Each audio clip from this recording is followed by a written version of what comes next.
Let's see how the user interface of Microsoft Excel is. First of all, we have to open Microsoft Excel. Now, what is user interface?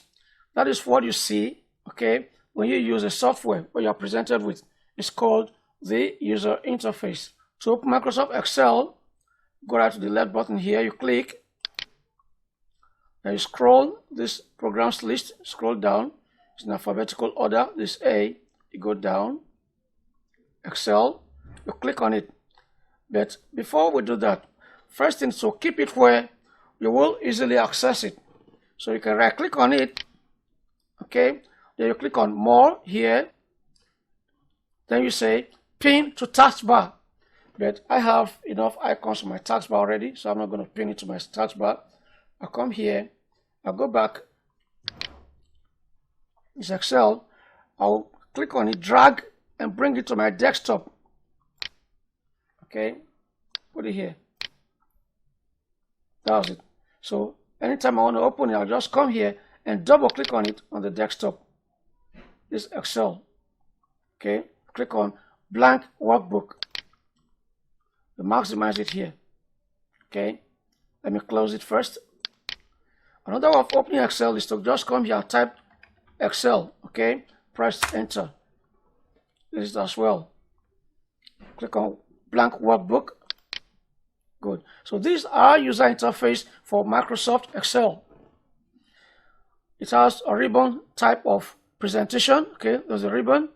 Okay, there's the home tab of the ribbon. There's the insert tab. There's the page layout and so on. And while using Microsoft Excel, you'll be using these tabs more often. You have the home. Okay, you have the data. These two tabs are going to be what most frequently used, the data tab and the home tab. So under the home tab, you have your usual tools here. We have these ones that are common with Microsoft Word and Excel. You can see it's just the same thing as you have in Microsoft Word. Okay, this is your font type, this is the font size, and so on. Okay, then still coming to the right hand side, this conditional formatting. Okay, you want your data to appear according to some given conditions. Okay, maybe some are too low, some are too high, some are average. You can decide to change their colors. Okay, then insert. These are other tools. Then apart from the home tab, then you will make use of the data tab here as well.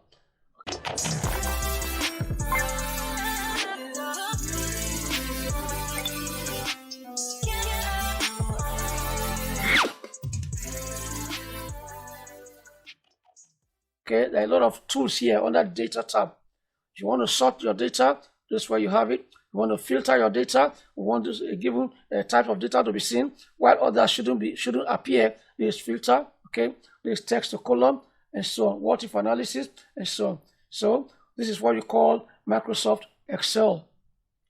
Now, as you know, Excel is used for calculation. Okay, but when you want to carry out calculation activities, you use Microsoft Excel. So you have this is the ribbon. Okay, at the topmost part here, this is your what? This is the title bar.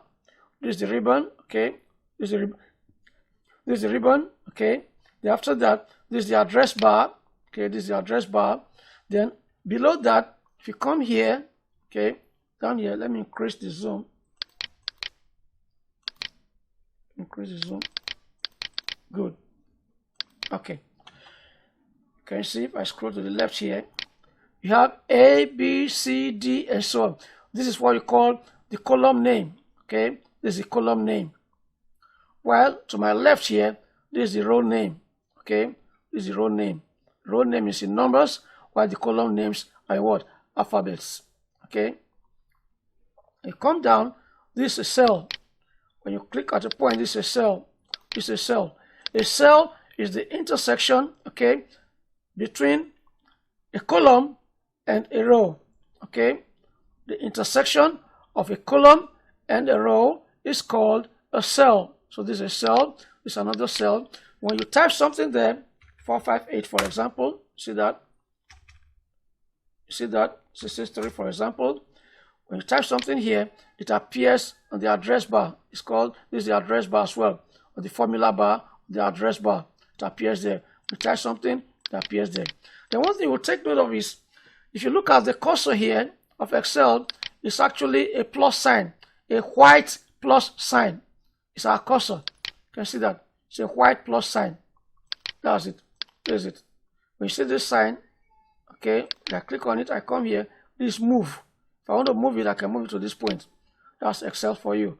That's move. This is the moves icon. I want to move it. So this is, when it's like this is the natural form of the cursor for Microsoft Excel. Okay. The one for Microsoft Word, you see, it's an I-beam. See, it's an I-beam. We call it an I-beam because that's a cursor. That's the blinking there. Okay, this is the blinking. That's the cursor for Microsoft Word. You can click at a point, okay, and work. But for that of Excel, it selects the whole cell at a time. So if I want to work on this cell, if I click on that, it's selecting the 3 figures at a time. If I click on delete, if I press delete, it's gone. Undo, Control Z. Okay, so if you want to work inside, you double click. You go inside before you can work on individual characters. Okay, let's come out. Okay, so this is our work area. Okay, the column labels. Okay, these are the columns. Okay, these are the columns A, B, C, D, E, and so on. Okay, while these are the rows 1, 2, 3, 4, and so on. Okay, this is your vertical scroll bar. You click and drag. Okay, you can click here. You can also click here. This is your horizontal scroll bar. Okay, this is the horizontal scroll bar. That's it. Okay, that's it. So this is everything about Microsoft Excel. So this is the user interface. I want to select this. I'll click, hold down, drag, press my delete key. They're gone. So this is the user interface for Microsoft Excel.